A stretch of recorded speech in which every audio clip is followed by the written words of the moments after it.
bienvenue à la maison. Nous sommes réjouis de vous partager le message de notre dernière célébration au travers de ce podcast. Bonne écoute!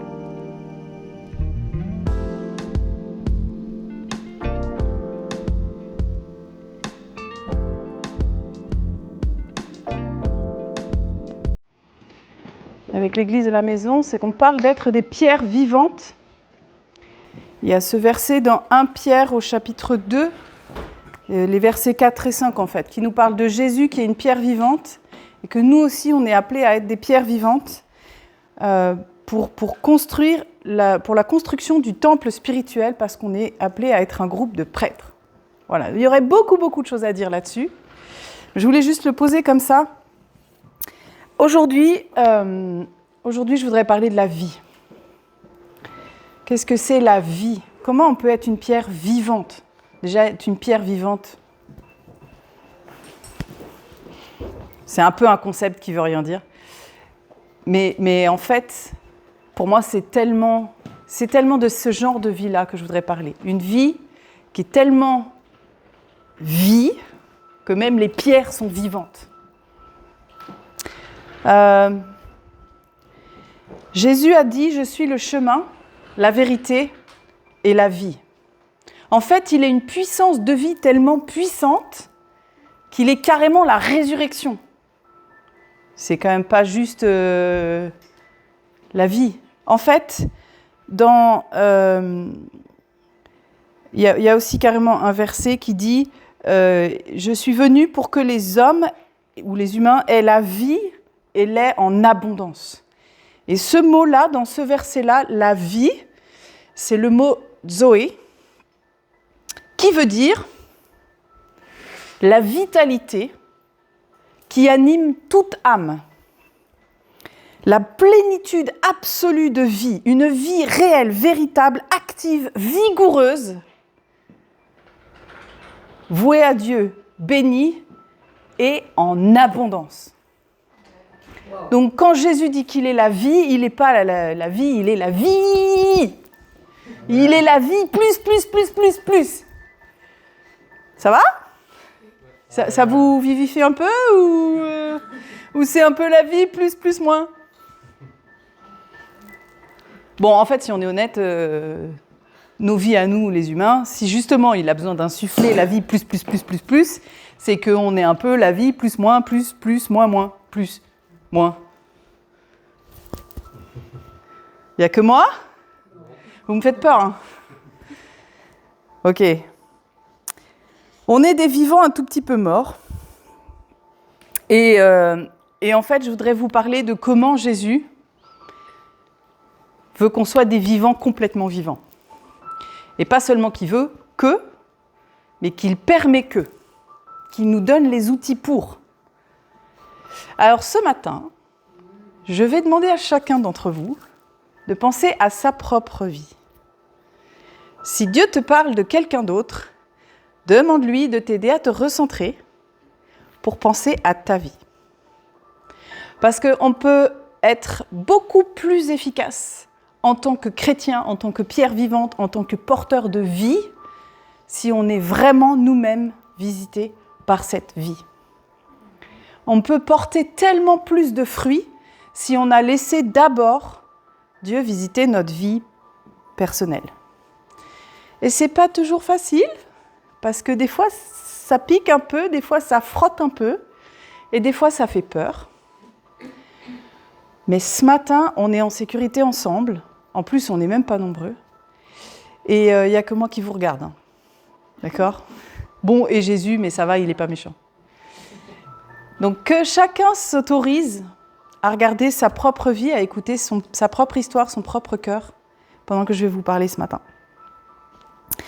Je vais vous parler de Jean 10 et 7, 8, 9, 10, quelque part par là.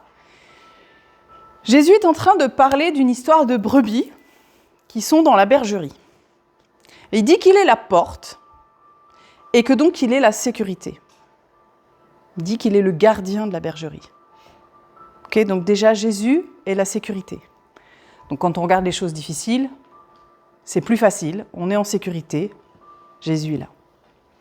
Posez ça comme cadre. Puis après, il parle du voleur. Il dit, il y a un voleur qui vient et qui passe par le mur, il passe ailleurs.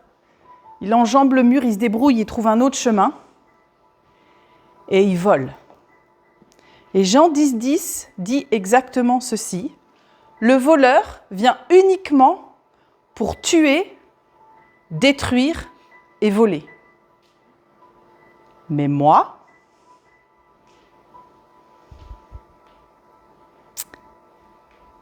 je suis la porte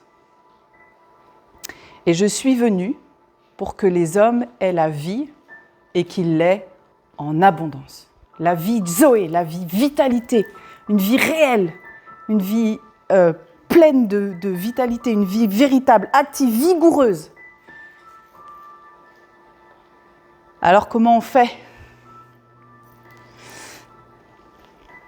Quand le voleur vient pour voler, tuer ou détruire, qu'est-ce que c'est qui s'est passé ? Il s'est passé dans notre vie qu'on a été blessé. Parfois, c'est des blessures très profondes. Parfois, c'est des choses très graves. Mais même avec les choses moins graves, il arrive à bien nous faire du mal. Ok ? On a tous un peu des choses qui nous ont blessés dans la vie.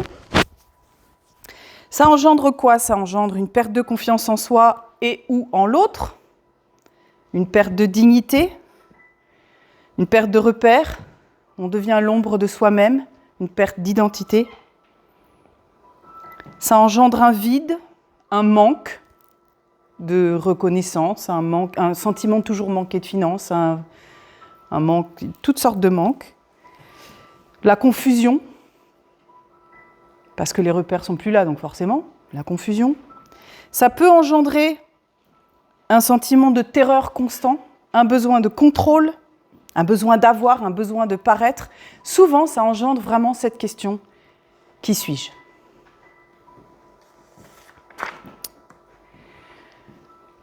Alors, tout ce qui a été blessure dans nos vies, je vais l'appeler trauma, d'accord ? Je sais qu'on n'est pas forcément en train de parler que de trauma grave, mais je vais parler de trauma parce que c'est plus simple. Et puis parce que même les médecins, des fois, t'as un hématome, ils appellent ça un trauma, donc je me permets, d'accord ? Le trauma dans nos vies, c'est le voleur. D'accord ? Ce qui nous a blessés, c'est le voleur. Ça vient, ça tue, ça vole, ça détruit, ça tue des parts de nous-mêmes, ça tue tout ce qui est beau, tout ce qui est bon, tout ce qui est honorable en nous. Et des fois, on voit des gens qui se comportent avec aucune dignité, aucune inhibition, et on se dit, mais enfin, quand même, un peu de respect pour toi-même. Mais c'est pas de sa faute, hein. C'est quelqu'un d'autre qui l'a volé. Si tu vois dans ta vie un comportement dont tu sais qu'il est indigne, le voleur est passé par là. La bonne nouvelle, c'est que Jésus.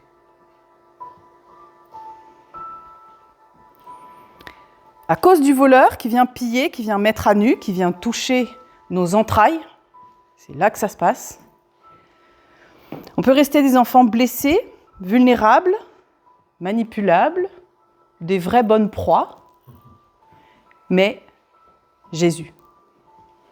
Il est le chemin, la vérité, la vie. Il est le chemin qui apporte des repères, donc qui diminue la confusion, voire qui l'anéantit. Il est la vérité qui rétablit la dignité, l'identité. Il est la vie, Zoé, la vitalité, l'abondance de vie. Jésus échange. Il échange le trauma contre la restauration. Il échange la honte contre la dignité. Il échange la confusion contre la sagesse. La croix échange le trauma contre la restauration. La croix échange la honte contre la dignité, la confusion contre la sagesse. La croix échange la blessure contre la guérison. Et l'œuvre de Jésus dans nos vies échange le trauma contre la restauration, la honte contre la dignité, la confusion contre la sagesse, la blessure contre la guérison, la mort contre la vie. Mais comment s'en mettre au bénéfice ? C'est ça le problème, hein ? C'est souvent ça le nerf de la guerre, on le sait, mais on a besoin de le sentir, de le savoir, de le connaître. et c'est plus compliqué. C'est là que je dis que je sais de quoi je parle. Alors, paniquez pas, je vais vous partager une part de mon histoire. Je vais bien. Non, mais je le dis avant, comme ça, c'est plus simple. Je vais bien. Mais j'allais pas bien du tout. J'ai été une enfant victime d'abus sexuels, d'abus émotionnels. J'ai été témoin de violences physiques dans ma famille. Moi, j'en ai pas été victime directement, mais je l'ai suffisamment vu pour avoir suffisamment peur. J'ai vécu avec les entrailles à l'air.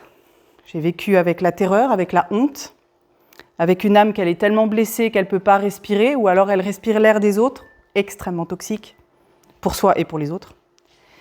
J'ai traversé les déserts, j'ai traversé les cauchemars, les terreurs paralysantes, la sidération, le tremblement interne. Vous voyez de quoi je parle?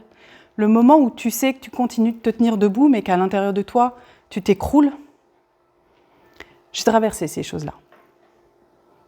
J'ai vu les démons, j'ai vécu la honte, la culpabilité, l'indignité, l'isolation, toutes ces petites morts intérieures. Et comme nous tous ici, même si je suis encore un chantier, je me suis tenue debout parce que je n'avais pas le choix. Mais Jésus.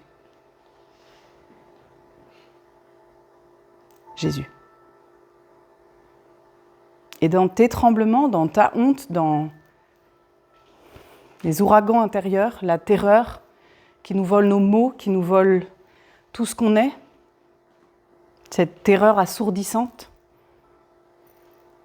dans toutes ces choses-là, Jésus. Quand j'ai rencontré des chrétiens, j'ai rencontré un amour, j'ai rencontré la possibilité de faire partie d'une communauté, c'était déjà beaucoup, parce que ma communauté, c'est-à-dire ma famille, n'était pas un lieu sécure. Et voilà que j'étais avec des gens avec qui, apparemment, j'allais pas me faire taper dessus. Et c'était déjà énorme. Même apparemment, on n'allait pas se moquer de moi. C'était déjà énorme. Ça n'a pas transformé ma vie. Ça m'a fait du bien. Ça n'a pas transformé ma vie. Jusqu'à ce que je rencontre Jésus. Et quand tu laisses Jésus rencontrer ta vraie vie intérieure, là, ça transforme. Parce que Jésus échange la honte contre la dignité. Il échange la blessure contre la guérison. Il échange la confusion contre la sagesse. Il échange la mort contre la vie. Quand j'ai rencontré Jésus, j'ai rencontré la paix. Et ça a été vraiment la fin de l'ouragan intérieur. J'avais pas fini avec la honte, j'avais pas fini avec l'indignité, j'avais pas fini avec beaucoup de mensonges me concernant, mais l'ouragan s'est arrêté. Peut-être je peux dire l'anxiété, peut-être vous comprenez mieux de quoi je parle si je dis ça, l'anxiété. Cet état intérieur de tension permanente, ça s'est arrêté. Et ça m'a transformée.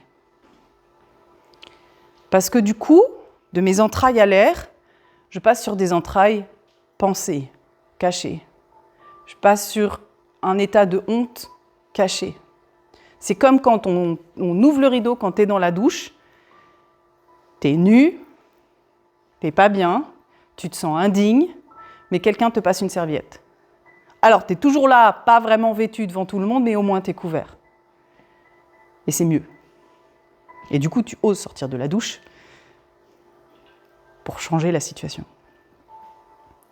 Jésus permet la reconstruction. Et si on n'a pas bâti Rome en un jour, Jésus a dit qu'il était le chemin. C'est un chemin de guérison. Et quelle que soit l'énormité du trauma qu'on doit gérer, ou pas, c'est un chemin qu'il est toujours d'accord de marcher. Depuis très jeune dans la foi, j'avais dit, mais c'est trop bien en fait qu'il ait passé 3 jours dans la mort. Parce qu'il a tout vu. S'il était passé en coup de vent dans le tombeau en disant « Allez les gars, salut, c'est la mort, moi je suis la résurrection, je me casse ». Moi, dans ma tourmente, je me dirais même lui, il n'ose pas y rester dans ce chantier-là. Mais en vrai, il a passé 3 jours dans la mort. Il n'y a pas une larme que tu as versée qui lui fait peur. Il n'y a pas un choc que tu as subi qui lui fait peur. Il n'y a pas un trauma que tu as enduré qui est trop grand pour lui. Les plus compliqués, souvent, c'est ceux qui sont passés quand on était tout petit, parce que c'est beaucoup plus difficile de mettre des mots, et puis que ça nous maintient dans un état de petite enfance. Il y a une part de nous qui est là, qui est un petit bébé, et qui ne supporte pas certains trucs, et qui pleure. Et c'est comme un bébé, ça pleure, et on ne sait pas ce qui se passe. Et c'est souvent les plus difficiles pour nous à traiter, parce que, voilà, c'est tout ce qu'on a à dire. Mais il n'y a que moi, je sais.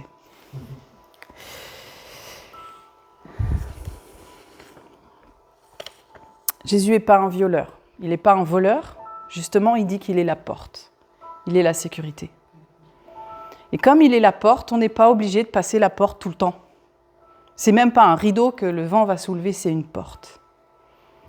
Et au moment où c'est pas le moment d'aller chercher les va pas les chercher. Colle-toi contre la porte et tout va bien. Et quand il ouvre, c'est sécure. Mais quand même, il nous appelle à écouter notre être intérieur pour savoir que Jésus écoute, à entendre les pleurs pour savoir que Jésus les entend. Il nous appelle à comprendre notre être intérieur pour savoir que Jésus nous comprend, à accueillir nos complaintes, à laisser la parole à nos propres détresses pour savoir qu'il les entend. Il nous appelle à nous autoriser à vivre en abondance, avec une vitalité, une vie réelle et véritable, vivifiée, abondante, pour savoir qu'il donne la vie et qu'aucune mort en nous, aucune blessure en nous ne peut continuer à avoir la parole dans notre vie pour toujours. Il y a des choses auxquelles on reste sensible. J'ai toujours beaucoup de peine à voir des adultes mal parler à des enfants. Et il y a des fois où je dois... Ok, c'est pas à toi qu'on parle, ça va, c'est son histoire. Et regarde, en fait, dans cette situation, c'est pas si grave. Il y a quelque chose de moi qui réagit quand même. Mais je sais que même l'enfant que j'ai été est maintenant en sécurité. Et donc, c'est plus une réaction comme allergique. Un truc épidermique comme ça. Ça nous arrive peut-être plus ou moins à tous, de manière plus ou moins intense, mais il y a des choses qui nous font réagir quand même. Et des fois, qui nous débordent. Ces parts de nous, là aussi, peuvent être mises en sécurité par Jésus. Nos entrailles ne vont pas rester à l'air toujours. Il est un bon chirurgien. Et quand il opère, il stérilise, il ferme la plaie, et il pense. Et il vérifie que ça cicatrise. Et tout va bien.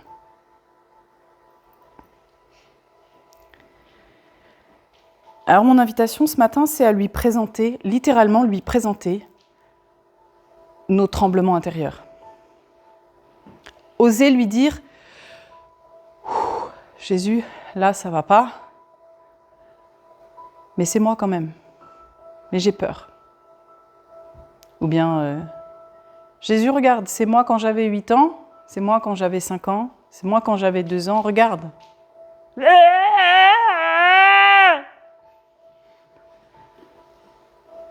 Je lui ai souvent fait ça, hein. Je sais, c'est un peu bizarre.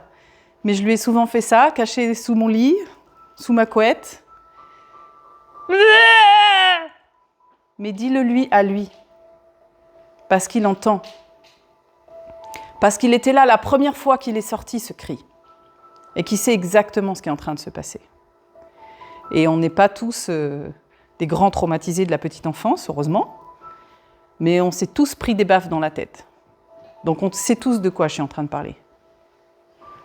de ces choses qui nous dépassent, qui continuent de nous faire mal, parfois 20 ans après, ou plus, dans mon cas, parce que je ne suis pas jeune comme vous. Mais ça continue de nous faire mal, et en fait, c'est à ça que sert le pardon. Le pardon ne sert pas à dire « t'as eu tort, t'étais un méchant ». Le pardon sert à dire « cette blessure-là, ce qui est toujours en moi, je n'en veux plus ».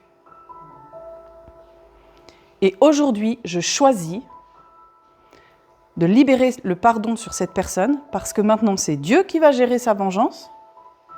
Mais moi, je refuse les effets de cette offense dans ma vie. Je crois profondément que quand Jésus dit que je vais recommencer. Je crois profondément que quand Jésus dit « ton péché est pardonné », et qu'il pardonne les péchés, je crois aussi qu'il pardonne les péchés des autres dans notre vie. Et ça ne veut pas dire qu'il donne raison aux autres pour ce qu'ils nous ont fait de mal. Ça ne veut pas dire que ça lui est complètement égal que les autres nous aient fait mal. Ça veut dire qu'il vient laver les effets secondaires de la blessure dans notre vie. Certaines choses qu'on vit, et notamment quand on vit un abus, quand on est victime d'un abus, parfois de dire « Jésus pardonne mon péché », c'est un peu chaud quand même. Parce que déjà, à la base, ce n'est pas moi qui ai péché. C'est celui qui a abusé de moi. Et c'est déjà un premier pas de réconciliation avec soi-même, d'accepter qu'on n'est pas toujours coupable de ce qui s'est passé. Et donc d'accepter que ce que Jésus fait, c'est de pardonner le péché de l'autre dans ma vie, c'est-à-dire venir laver les conséquences du péché de l'autre et de mon propre péché, suivant ce qui s'est passé, qui a besoin d'être lavé. Mais il lave tout, quoi. Parce qu'il échange le trauma contre la restauration, la honte contre la dignité, la confusion contre la sagesse, la blessure contre la guérison, la mort contre la vie. Et il n'y a absolument aucune pierre dans notre vie qui a besoin de rester morte. Au tout début de mon cheminement de guérison, la première fois que j'ai mis des mots sur le fait que ce que j'avais vécu, ça s'appelait un abus sexuel, j'avais 16 ans, 17 ans par là. Et évidemment, rien que de mettre des mots, ça me mettait encore plus à nu, parce que ça veut dire que quelqu'un m'écoute. Et ça, c'est compliqué. J'ai été très bien entourée par des personnes qui étaient pleines de sagesse, et notamment par Guillaume, qui est devenu mon parrain, qui est l'homme qui m'a amenée à la foi, et qui m'a dit « Je suis désolée, parce que ce que je vais te dire, c'est difficile à entendre, mais si tu veux guérir, tu vas devoir regarder les choses en face et pardonner chaque chose. » Et c'est la seule solution vers la guérison. Et j'ai entendu ça du haut de mes 17 ans, et je me suis dit, je vais mourir. Parce qu'il faut que je revisite toute cette terreur, s'il faut que je remarche dans toute cette paralysie, c'est impossible. C'est pas ce que Jésus m'a demandé. Une chose à la fois. Une chose à la fois, et des fois, il arrache une racine et il y a tout un lierre qui tombe avec. C'est pas toujours chaque petit brin d'herbe qu'il faut arracher. Heureusement. Mais c'est efficace.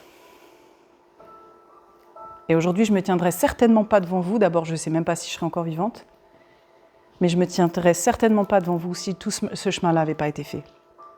Je ne me serais jamais mariée avec un homme qui m'aime pour de vrai. Si ce chemin-là n'avait pas été fait, je n'aurais pas élevé 3 enfants avec qui j'ai une bonne relation. Si tout ce chemin-là n'avait pas été fait. Donc je suis la preuve vivante que Dieu guérit tout. Tout. Tout. Et quand, à mes 17 ans, je me suis dit que j'allais mourir, j'ai dit à Dieu, si tu es vraiment Dieu, c'est que tu peux guérir tout. Alors je suis d'accord de faire ce chemin, mais seulement si tu me promets que je pourrais aider d'autres femmes à retrouver leur dignité. Et il m'a répondu, et les hommes aussi. J'ai dit d'accord. Allez, c'est parti. Donc c'est mon invitation aujourd'hui, après avoir fait tout ce chemin depuis peut-être 20 ans, je sais pas. Ouais, plus même, mais bon, voilà, le temps passe. Après avoir fait tout ce chemin, après être capable de me tenir sur mes deux pieds et d'avoir cette famille que j'ai, qui n'a que très peu de points communs avec la famille dans laquelle j'ai grandi, c'est maintenant que je vous dis pour de vrai. Il est venu pour que les hommes aient la vie en abondance. Une plénitude absolue de vie, une vie réelle, véritable, active, vigoureuse, vouée à Dieu, bénie et en abondance. Alors, si ça remue juste maintenant dans ton cœur, ou si au contraire c'est complètement paralysé, on va prier et on va juste inviter Jésus, qui est à la fois l'humain le plus sécure du monde et à la fois Dieu lui-même, à venir rencontrer ce qui se passe maintenant. Cette part de nous qui remue, qui n'est pas bien, et réalignée. Tu viendrais faire un peu de violon.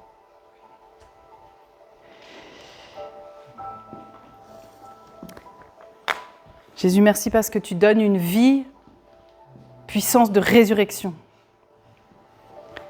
Et là où on est touché maintenant, là où on n'est peut-être pas touché maintenant, mais peut-être touché dans le secret de notre chambre, tu viens redonner une vie Zoé, une vie pleine de vitalité, vigoureuse. Tu redonnes de la force et aucun de nos cheveux ne tombe à terre sans que tu le saches. Aucune partie de nous ne pleure sans que tu le saches. Aucune blessure en nous ne continue de nous faire mal sans que tu le saches. Et aujourd'hui, je te demande encore plus de vie pour chacun de nous. Je te demande de venir rencontrer ces parts de nous et de les sécuriser. Je te demande de venir ranger ces parts blessées de nous dans une bergerie sécure dont tu es la porte. Où on puisse venir te rencontrer, se nourrir auprès de toi et rester en sécurité.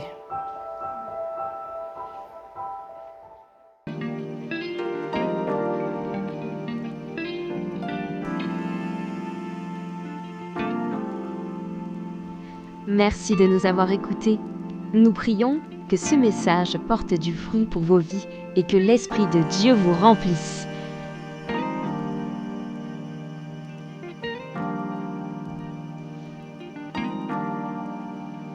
Si vous souhaitez participer à l'une de nos activités au Lexington Café, dans les maisons ou à nos célébrations du dimanche soir, n'hésitez pas à nous contacter sur égliselamaison.fr ou via les réseaux sociaux. À bientôt, à la maison.